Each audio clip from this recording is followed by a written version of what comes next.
Hello दोस्तों, मैं आपको एक ऐसी कहानी सुनाने जा रहा हूँ जिसे सुनकर आपके होश उड़ जाएंगे, क्योंकि ये कहानी नहीं बल्कि एक सच्ची घटना है। जिस तरह से कोई भी क्राइम सीरियल की स्क्रिप्ट लिखी जाती है, उसी प्रकार इस कहानी का भी एक ऐसी विचित्र बातें हैं जो आपको सोचने पे मजबूर कर देगी। ये कहानी भारत के केरल के कोझिकोड की है। अभी जो सामने आप घर देख पा रहे हैं, ये कहानी इसी घर की है। इस घर में 2002 से 2016 तक एक ऐसा मौत का खेल चला है जिसे सुनकर आपके दिल दहल जाएंगे। 14 साल में इस घर में 6 सदस्यों की बारी बारी से मौत हो जाती है और इसका कारण जान के आप हैरत में आ जाएंगे।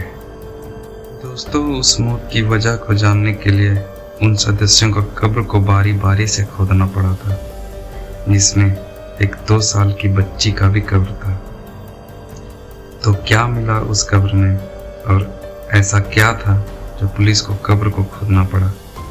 जानने के लिए आप मेरे साथ वीडियो के अंत तक बने रहिए। तो ये कहानी केरल के कोझिकोड डिस्ट्रिक्ट के कोडाथाई की है।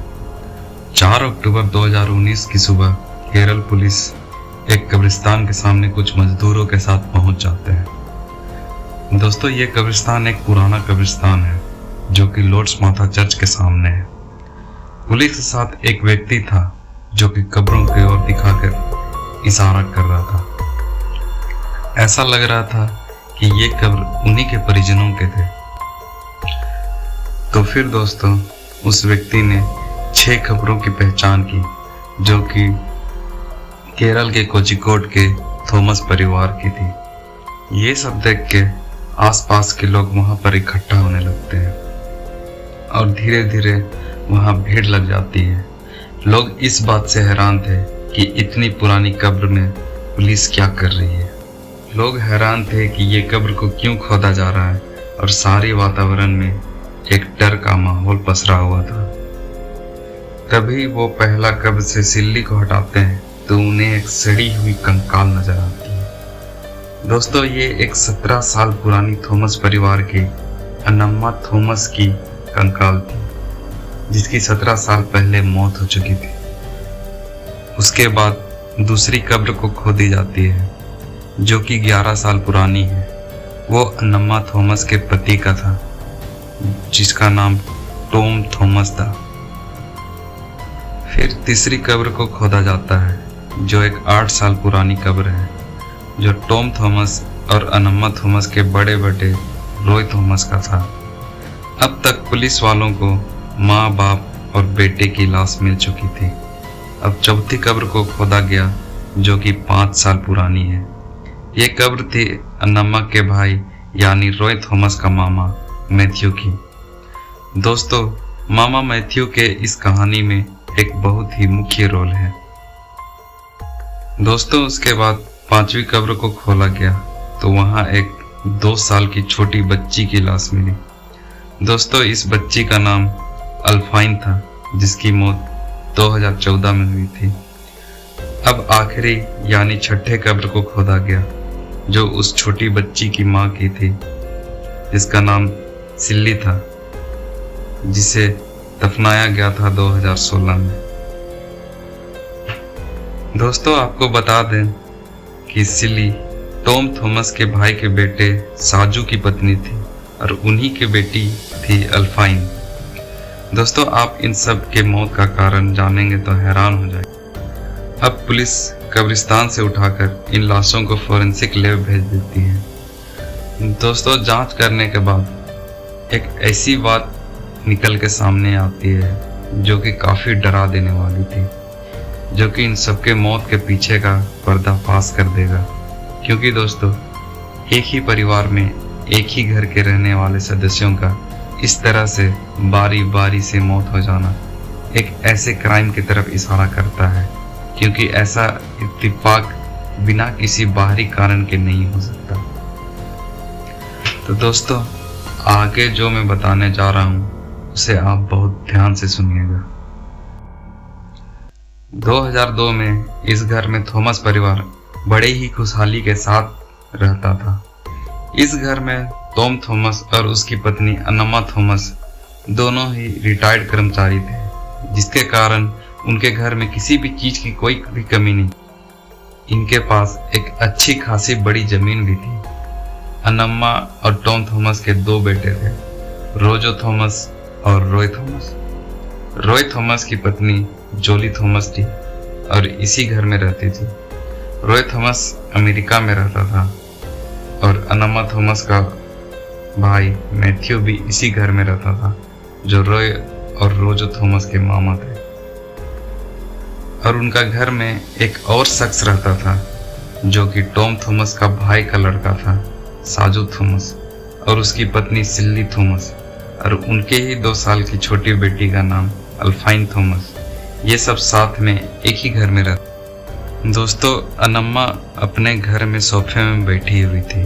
तभी अनम्मा को अकबकी और बेचैनी होने लगती है और वह वहीं चक्कर खाकर गिर जाती है। और जब घर के सदस्य द्वारा अनम्मा को हॉस्पिटल ले जाया गया तो डॉक्टर ने उन्हें मृत घोषित कर दिया। इसके बाद सारे घर वालों को लगा कि ये एक हार्ट अटैक था और अनम्मा को बिना पोस्टमार्टम किए दफना दिया गया। फिर उसके 6 साल बाद 26 दिसंबर 2008 को टॉम थॉमस की ठीक उसी प्रकार से मृत्यु हो जाती है जैसी अनम्मा थॉमस की हुई थी। तो इसका भी बिना जांच किए उन्हें भी दफना दिया जाता है। पर दोस्तों, 3 अक्टूबर 2011 में रॉय थॉमस की मौत हो जाती है और ठीक उसी प्रकार से जैसे अनम्मा और टॉम की। दोस्तों, लगातार इसी प्रकार से मौत होना किसी भी आदमी के मन में शक पैदा कर देगी। तो ये बातें अनम्मा थॉमस के भाई मैथ्यू को बहुत ही अजीब लगता है और उन्हें शक करने पर मजबूर कर देता है कि कुछ तो गड़बड़ जरूर है। तो इसलिए दोस्तों, मैथ्यू अपने भगने रॉय थॉमस के शव को पोस्टमार्टम करवाने की जिद में लग जाता है, पर घर वाले उसे मना कर देते हैं और रॉय थॉमस की पत्नी जोली भी पोस्टमार्टम करवाने से मना कर देती है। मामा मैथ्यू जोली की बात सुनता है क्योंकि जोली अपने पति के मरने के कारण बहुत ही दुखी थी और वो नहीं चाहती थी कि उसके पति के लाश के साथ कोई चीड़-फाड़ हो। पर मैथ्यू अपने जिद में अड़े रहता है और वो पोस्टमार्टम करवा के ही मानता है। और जब पोस्टमार्टम का रिपोर्ट सामने आई तो एक बड़ा ही दिल दहलाने वाली बात सामने आती है कि रॉय थॉमस के शरीर में उन्हें एक जहर मिला। पर यह पता नहीं चल पाता है कि शरीर में जहर आया कैसे या खुद ब खुद बन गया है। तो इस कारण जानकारी के अभाव के चलते इस केस को वहीं बंद किया जाता है। इसके बाद 3 साल ऐसे ही गुजर जाती है। फिर 24 अप्रैल 2014 को खबर आती है कि रॉय और रोजो के मामा यानी मैथ्यू की फिर उसी प्रकार से मौत हो जाती है जैसे कि पहले सभी लोगों का हुआ था। पर इनका भी पोस्टमार्टम नहीं किया जाता। इस घर में लगातार 4 मौतें हो चुकी थी, जिसका असल कारण अभी भी नहीं पता चल पा रहा था। आसपास के लोग इस घर को एक खौफ की नज़र से देखने लगते हैं और इस घर के रास्ते आना जाना भी छोड़ देते हैं। इसके बाद अब आती है तारीख 3 मई 2014। दोस्तों, इस दिन भी एक मौत होती है जो कि है 2 साल की मासूम बच्ची अल्फाइन की, जिसकी मौत पानी पीते पीते अचानक से सांस अटकने से हो जाती है। इस मासूम के मौत ने लोगों के बीच और ज़्यादा खौफ पैदा कर दिया। लोगों को लगने लगा था कि इस घर में कुछ तो है, जिसके कारण एक के बाद एक लाश इस घर से निकलते जा रही है। अब 11 जनवरी 2016 को छठी मौत हो जाती है साजू की पत्नी और उस बच्ची की माँ सिली की। इसके बाद सिली को भी उसी कब्रिस्तान में दफनाया जाता है। अब बस इस घर में 2 लोग ही बचे थे, रॉय की पत्नी जोली और सिली के पति साजू। लोगों को इस बात की चिंता होने लगी थी कि कहीं ये दोनों भी इसी तरह से मारे ना जाएं। फिर दोस्तों 2017 में एक ऐसा वाक़या होता है जिसने कि सारे लोगों को सोचने पे मजबूर कर दिया। दरअसल दोस्तों 2017 में रॉय की पत्नी जोली और साजू शादी कर लेते हैं, और जब इन दोनों की शादी के बाद रॉय के भाई रोजो को पता चलता है तो उसे यह बात कुछ हजम नहीं होता, क्योंकि 1 साल पहले ही इस घर में मौत हुई और अभी उसकी भाभी शादी कर रही है।